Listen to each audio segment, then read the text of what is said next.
As a youngster, I recall reading and enjoying the book Swallows and Amazons by Arthur Ransome. It told the story of some kids learning to sail and then escaping a boring holiday to explore an uninhabited island in the Lake District. The other day I was a little bored sitting in the house and wondered what to do. Then I recalled the book and decided to row, sail and motor my way around lovely Loch Etive, fishing and camping as I went. This is a video of that adventure, and like all good adventures, it starts beside Kelly's Pier in Loch Etive. The forecast had promised full sun for the day and a nice 10 miles per hour breeze to blow me up the loch, but as often happens in the early morning, there was no wind. So I decided to row for some exercise, as I had been getting rather lazy lately.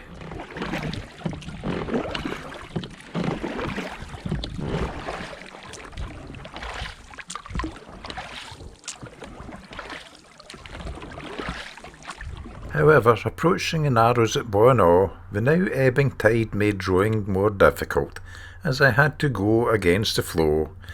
So started the little Mariner 3.3 horsepower to get me past the Narrows.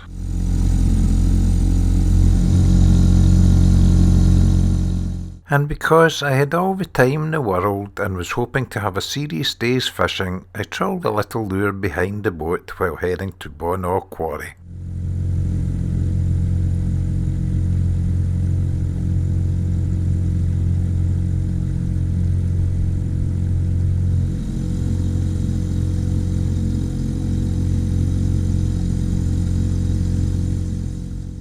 Nothing was interested in my lure, so once in position over 90 feet of water, I dropped some weighted lures to fish the bottom, and immediately made contact with a small fish.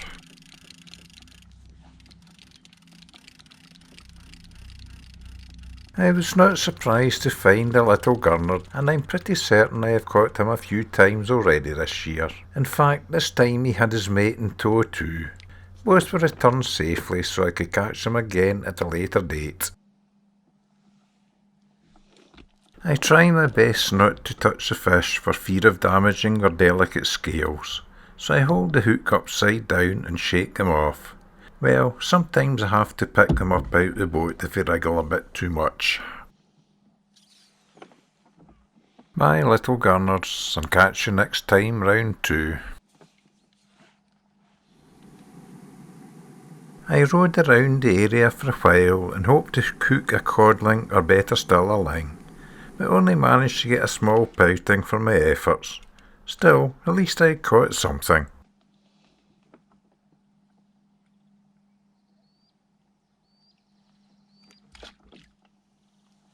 The fishing had made me feel lazy again, so as there was still no wind for the sail, I restarted the outboard and continued to trawl with the lure.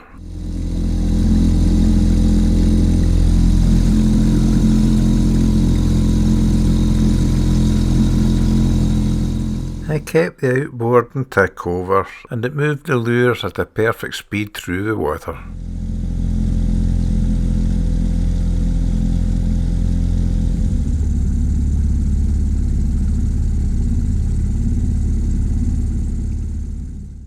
Although I saw plenty of fish breaking the calm water surface, none were willing to bite at the lure. Not that it mattered much, as I was thoroughly enjoying the slow pace of the journey. Once I found some more energy, I stopped motoring and started rowing again.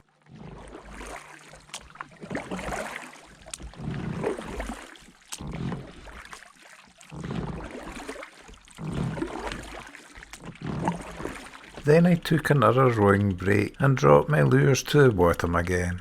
This time I caught a little codling, just a bit too small to keep the net.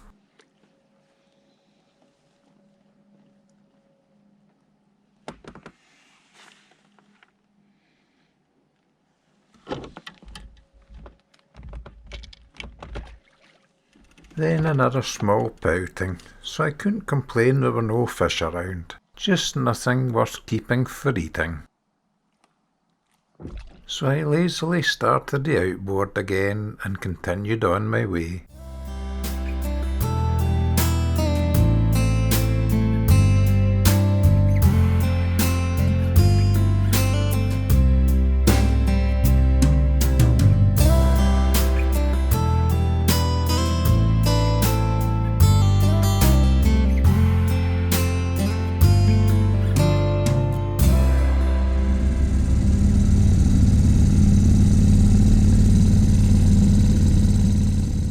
was now choking for a morning break, so landed in a small, out-the-way bay and broke open a coffee flask.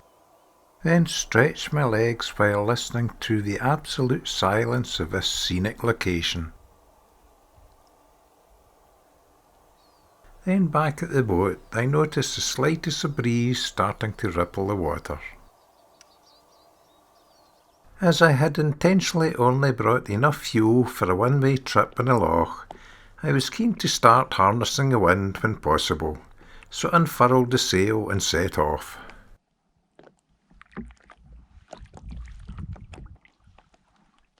It was slow going to begin with, but the boat had enough momentum to pull the lure through the water at a reasonable speed.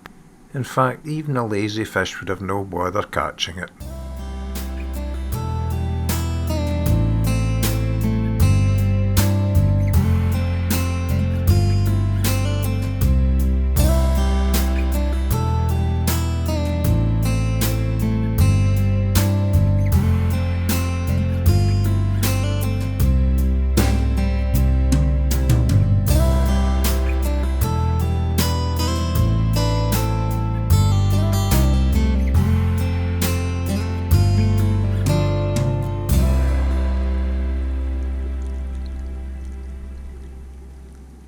It's certainly one of the most relaxing ways of fishing from a boat, the only noise being the gentle slapping of water against the hull.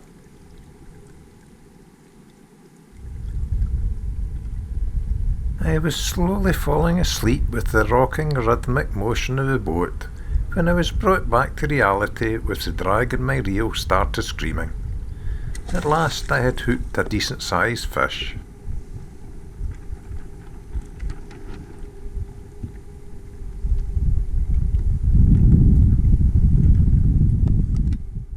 My heart was racing, hoping it was a tasty, pink-fleshed fish, and I confess, when it surfaced and I saw it was a watery, white-fleshed pollock, I thanked it for giving me some hope and set it free.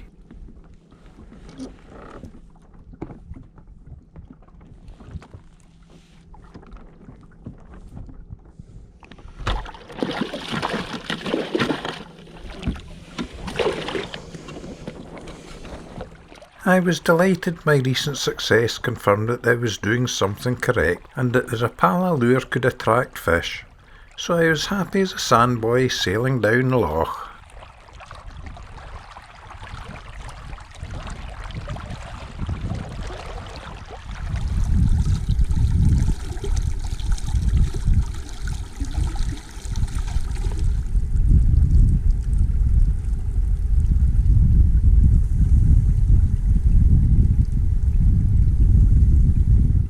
In fact, handling all that fishy flesh made me rather hungry, and as it was lunchtime, I decided to land. I tied up at a little jetty at Dow and scoffed my sardine sannies, washed down with a coffee. I was slightly disappointed that it was not the full sun day as promised by the forecast, but was certainly warm enough, so I'm not complaining. I mused at the antics of a ringed plover trying to catch its lunch, but the worms just spat at it. I wondered if the fish were doing the same to me.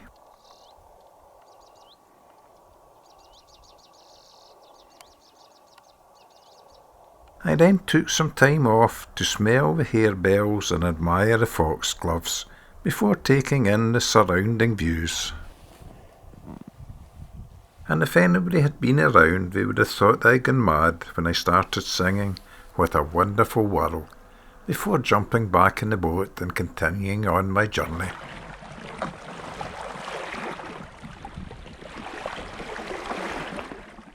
The wind freshened, causing white waves to form as a squall passed along the loch, but the homemade rig didn't show any signs of heeling over, which is why I have only a small sail.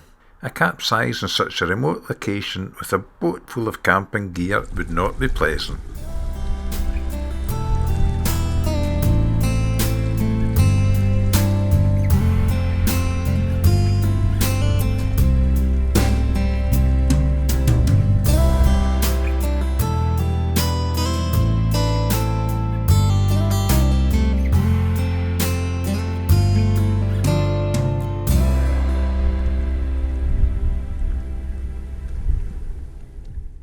Then just as quickly as it came, the wind died again, and the sun even tried to come out.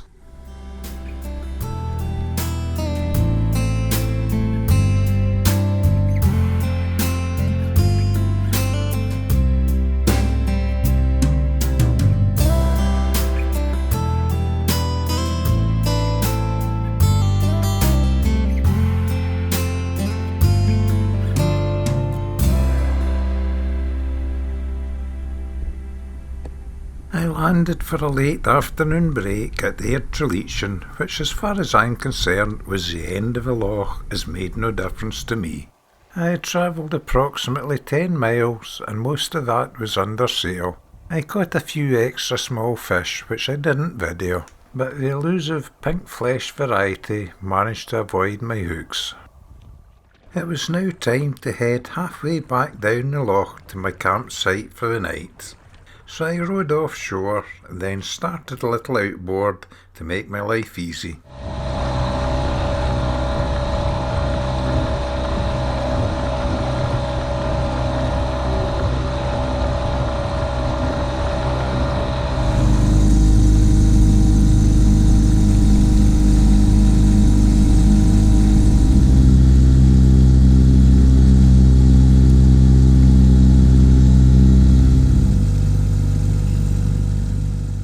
My chosen camp spot was one of the little sandy bays to the south of Invergoosekin Point.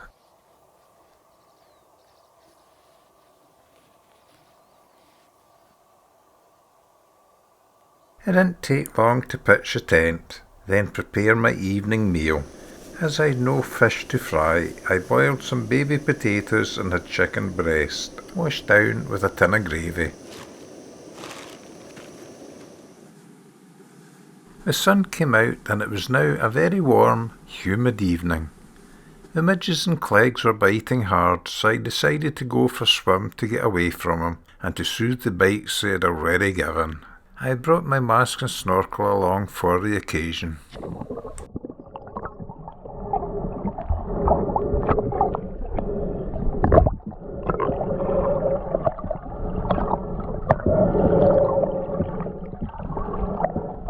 The water was surprisingly warm and I thoroughly enjoyed seeing a different view of the loch.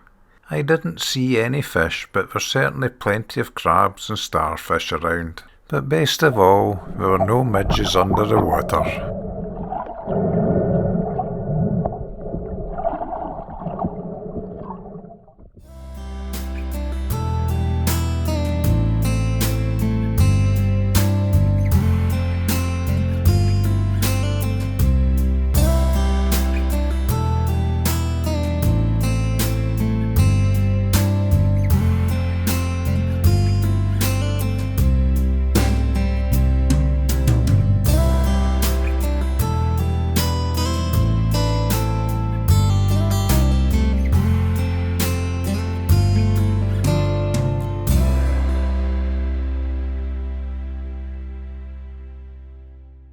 I was sorry I didn't have flippers to help me dive down to the bottom, as the water became cloudy once it approached 10 feet deep.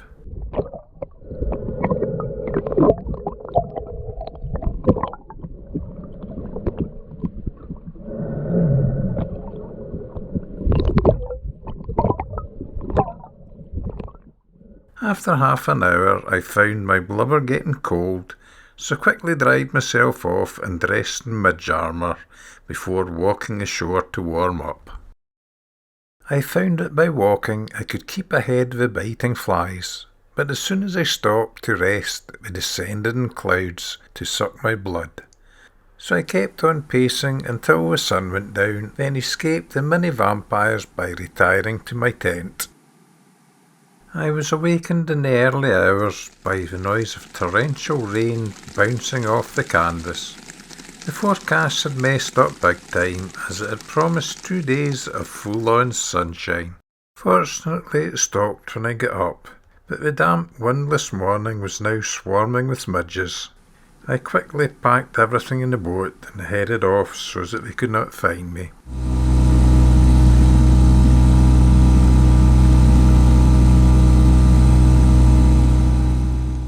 I stopped briefly to see if I could catch a breakfast skipper while assessing the sky for more rain. I did catch another little cod which was put back before I continued my way back to Tinault.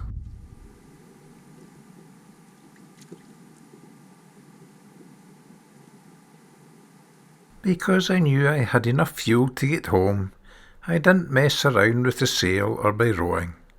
I still enjoyed the calmness of my surroundings now that I had escaped mid-shell.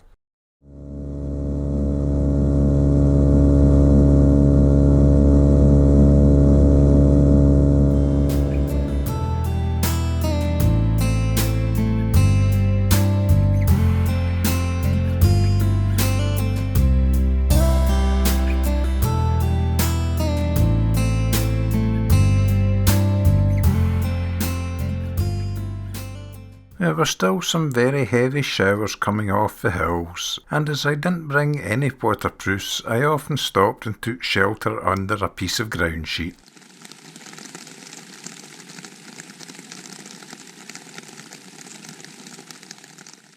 But the rain didn't dampen my spirits in the slightest, as I am having a ball living in the promised land. I never know what's round the next corner, but look forward to the challenge of enjoying whatever is thrown at me. Yep, not only is it a wonderful world, but I'm also having a wonderful time being retired.